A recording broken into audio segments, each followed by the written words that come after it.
हिंगोली आणि जालन्यामध्ये पंपावर राडा, कळमनुरीमधील पंपावर रांग लावण्यावरून 2 गटांमध्ये वाद, तर बदनापूरच्या सारथी पंपावर कर्मचारी शेतकऱ्यांमध्ये वाद, डिझेल विक्रीला उशीर केल्यामुळे धक्काबुक्की। चेंबर ऑफ ट्रेड अँड इंडस्ट्रीजचं पंतप्रधान मोदींना पत्र, पेट्रोल आणि डिझेलला जीएसटीच्या कक्षेमध्ये घेण्याची मागणी, त्यामुळे पेट्रोल डिझेलच्या किमती 15 ते 20% कमी होण्याची शक्यता। भारताला इंधन पुरवठा करण्यास अमेरिका कटिबद्ध, भारत दौऱ्याच्या वेळी अमेरिकेचे परराष्ट्र मंत्री मार्को रुबियो यांचं वक्तव्य, मार्को रुबियो नवी दिल्ली, आग्रा, जयपूर या शहरांना भेटी देणार।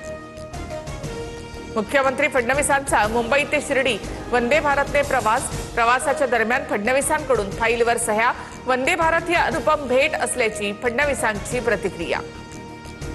विधान परिषदेच्या जागा वाटपासाठी भाजप आणि शिवसेनेमध्ये खलबतं, उपमुख्यमंत्री शिंदेंच्या नंदनवन बंगल्यावर बैठक संपन्न, निवडणुकांच्या जागांवरून शिंदे, बावनकुळे, रवींद्र चव्हाण यांच्यामध्ये चर्चा।